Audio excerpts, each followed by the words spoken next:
All right, so this is the guy here who made a second attempt on Trump, not second that the second time he did it, but the second attempt on Trump's life.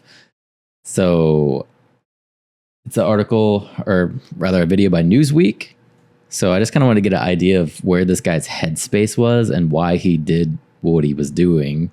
So let's go ahead and play some of this. Please tell me who you are and why are you here? I'm 56 from the U.S. From North Carolina originally, so live in Hawaii now. So flew all the way from Hawaii here. So damn, he's from Hawaii. Why I'm here? To me, a lot of third attempt. How's it the third attempt? Am I missing one? other conflicts are gray, but this conflict is definitely black and white. This is about good versus evil. This is a storybook. Any movie we've ever watched, this is definitely evil against good. I mean, which one am I missing? We're battling a situation here where, the Ukrainians and the rest of the world are caring and kind and generous and unselfish and take care of one another. And it's just a matter of, we need to stand up for that. That is the most important thing in the world, is just to show human beings that we're kind and we're caring and that we take care of one another and that the world is united so that we feed each other and make sure that, we all move forward as one collective whole unit. So the attack outside of the Republican convention, I don't remember that. Was it like protests or something? Is that what you're talking about? After the first with Crooks. Let me see if I can find it. So, we feel the pain of one country's failure and their conflicts, and we enjoy the successes of other countries that are doing good, and we all work together. And for some reason, Russia does not grasp this concept that we're all one unit, and we have to get along and work together and be normal human beings. This is 2022. We have to work together. It seems asinine that we have a leader in a country that does not understand the concept of being unselfish and being generous. So it's not showing anything on Google, but I do remember what you're talking about because they arrested some guy, right? I remember they had another guy in custody. I don't think he got very far, like this one who popped some shots off, or the first one who actually hit him. But I do remember something about somebody being arrested. And being kind and just the basic moral values that are required by human beings these days. It blows my mind. And what are you doing here in Ukraine? My initial goal was to come and fight. I think, everybody around the globe should be motivated to come here and support the Ukrainians and support the army, no matter what gender, age, anything. Everybody should be here supporting the army. But I'm 56, so initially they were like, well, I have no military experience. So they're like, you're not an ideal candidate. So they said, not right this minute. So plan B was to come here to Kyiv and promote getting more people here. We need thousands and thousands and thousands of people here fighting with the Ukrainians. We need, we've got 190 countries around the world. He just said 2022, does he know Trump wasn't president? Exactly. I guess was his motivation because of the Ukraine war. He felt like Trump wasn't going to give support to Ukraine, even though Trump is saying he just wants to end the war in general. Is that the motive that we're going with? That the funding was going to dry up and, Trump's a Russian asset and all of this blah, blah, blah, blah, blah. It's Google in election year. They've already been caught delisting search results for Trump related stuff. Yeah, I'm with you. But I remember something happened where somebody was arrested. I kind of know what you're talking about. I don't even know if it was at the RNC though. That might be a different one, but I do remember like somebody just recently got arrested. They just caught somebody. It was in the media. Let me see if I can look a little bit more for it. And we need thousands from all of it. If the governments will not send their official military, then we civilians have to pick up the torch and make this thing happen. And we've gotten some wonderful people here, but it's a small fraction of the number that should be here. If we have 5,000, to 10,000 people here fighting, that is just a minuscule amount of the 5 billion people on the globe. We need everyone here fighting. That's why I'm in Kyiv. So every project that I promote is about getting people here to support the Ukrainians. We were at a critical juncture in this war where we are sitting on the fence as far as whether good or evil is going to win. Right now we're looking at a situation where No, man, they buried that article already. And plus the search results are going to be pretty high with what just happened, just for recency's sake. But I know what you're talking about.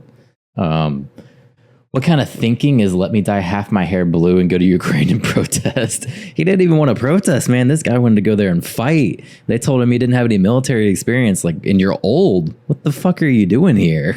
That's what they told him. And he's saying everybody should have been here. The world is waning in its the thinking that this is important or not.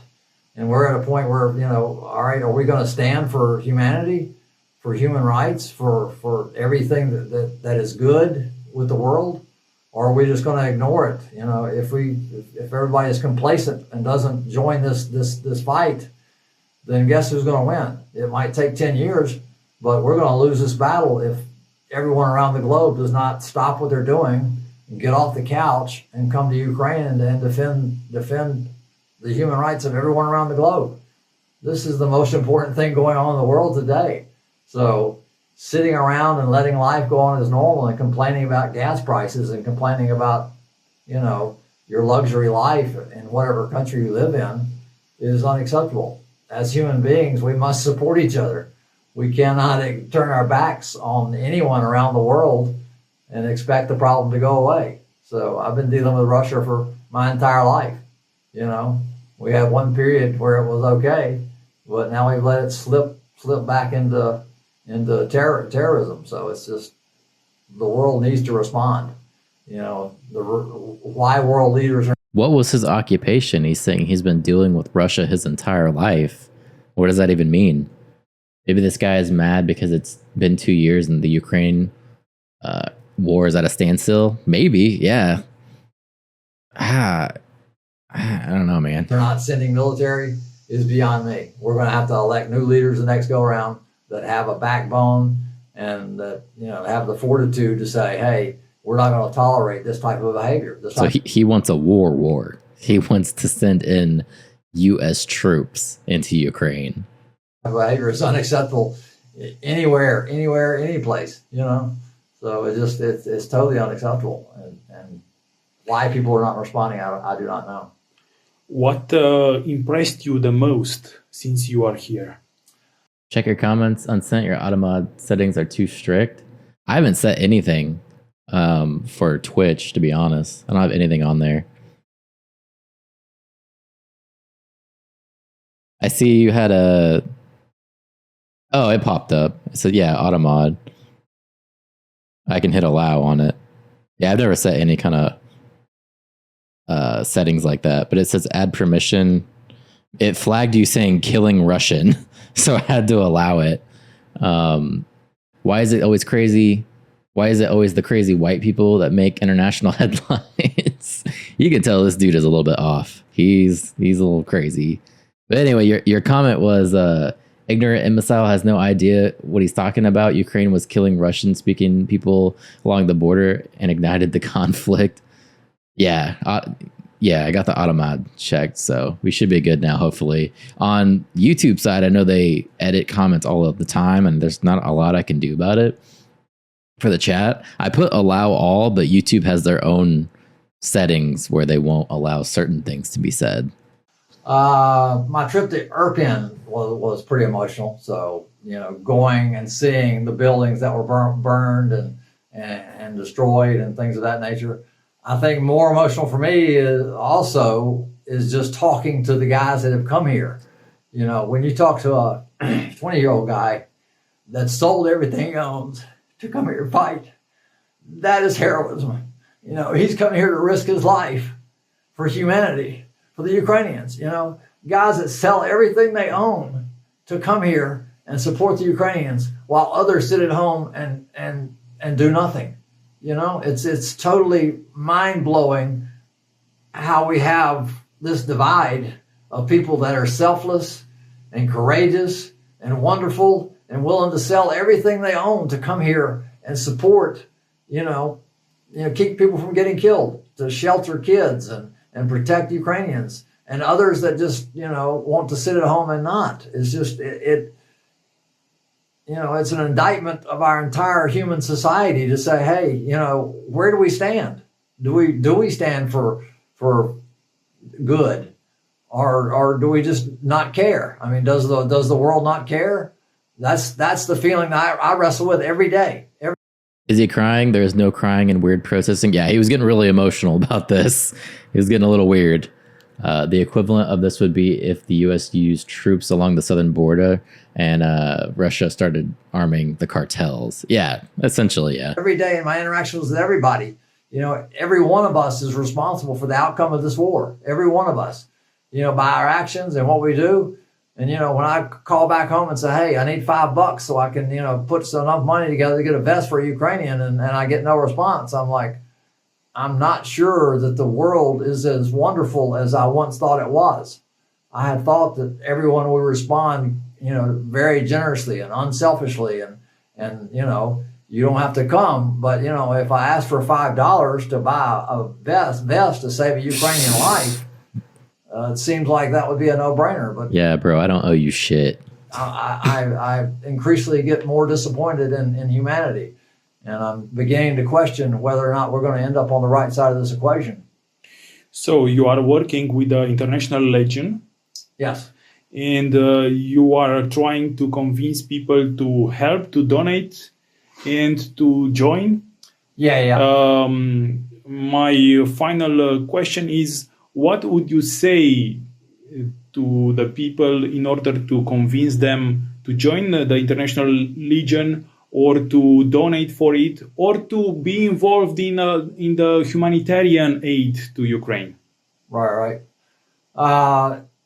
It's just extremely important, the whole thing. As far as joining the military, yes, if you have some military experience or know people with military experience, encouraging them to come and fight. We have units all over the place. So, there were some leadership issues initially, but we've got so many units available to us. Georgian. That's you, Wolf and Chad. You can go over there and fight for Ukraine if you want to. Use that military experience. On a side note, my Chicago Bears still suck. Well, that's because as someone from Illinois originally, everything from Illinois sucks. So there you go. This guy definitely had a link to his Cash App on the social media web pages. Exactly. His buy me a coffee. Crimean, Ukrainian, Territorial Defense, Foreign Legion. We have, so many paramilitary groups. I put a 74-year-old Japanese guy in a unit. So, we have girls in units. So we have two girls that are in the unit up the street. So any gender, any age, any skill level to no skill level. But yeah, if you want to fight, come here and see me, and I'll put you in a unit so you can go fight. But regardless of that, we should have thousands upon thousands of people standing here with the Ukrainians. This Maiden Square, Independence Square, we should have millions of people in this square, filling the square from every country around the world. And hard pass. No, thank you. Why we don't, I don't understand. I'm here every day with all the flags from all the supporting countries, with the memorials for the people that have died. And, I've had several people come, but just a handful, So it blows my mind that I'm standing here alone without thousands of people from every country, from Asia, from Africa, from Australia, from Canada, from everywhere in South America. So you can see from this interview, this is like the slow mental breakdown this guy is having, which would lead him to take action against Trump. It's kind of interesting when you look at it from like a crime show perspective, but this is real life.